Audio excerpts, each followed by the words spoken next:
नमो बुद्धाय जय भीम. मिलिंद प्रश्न या ग्रंथातील आपण थोडी माहिती जाणून घेऊयात. आपण उपोसथ दिनी धम्मचारिका करत आहोत आणि त्यामध्ये बुद्धविहार भ्रमण पाली भाषा धम्मलिपी अभ्यास वर्गही आपण सुरू ठेवलेला आहे. मिलिंद प्रश्न या ग्रंथातील वाचन सुद्धा आपण करत आहे. मिलिंद राजाविषयी थोडी माहिती आपणास देते. जंबूद्वीपातील सागल नावाच्या नगरीचा प्रसिद्धी पावलेला राजा म्हणजे मिलिंद राजा होय. तो मोठा पंडित, चतुर, बुद्धिमान आणि समर्थ असा शासक होता.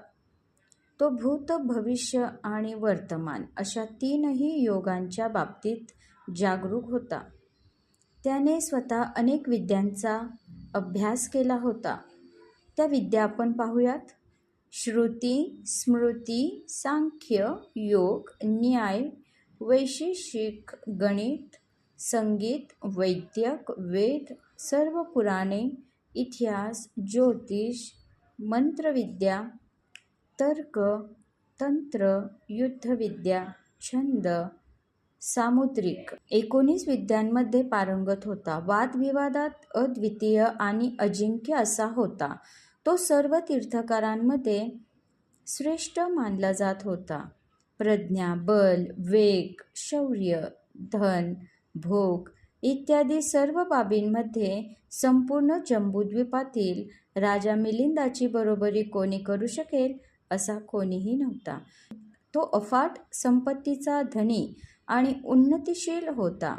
त्याच्या सेनेचा व वाहनांचा तर अंतच नव्हता. पहा, अशा प्रकारे मिलिंद राजाविषयी, त्यांच्या कर्तृत्वाविषयी आपण जाणून घेतलेलं आहे की का मिलिंद राजाला असं वाटायचं की हे जंबूद्वीप तुच्छ आहे, हा भुशाने भरलेला पोकळ असा जंबूद्वीप आहे, असे मिलिंद राजा का म्हणायचे. आणि त्यांच्या प्रश्नाला किंवा त्यांच्या ज्या काही शंका आहेत त्याचं निरसन करणारं कोणी आहे का, ते असे चॅलेंज द्यायचे. आणि असं चॅलेंज कोणी स्वीकारू शकेल का की जो कोणी माझ्या शंकांचं निरसन करेल किंवा माझ्या प्रश्नांना उत्तरे देईल. अशा प्रकारे पुढे आपण अभ्यास नेहमी करतच आहोत की कसे भंते नागसेन हे तयार झाले त्यांच्या प्रत्येक प्रश्नांना उत्तरं द्यायला आणि शंकेचं निरसन करायला. तर आपल्याला थोडक्यात या भागात तर आपल्याला मिलिंद राजाचे वैशिष्ट्य किंवा मिलिंद राजाविषयी जाणून घ्यायचे होते. धन्यवाद. नमो बुद्धाय जय भीम.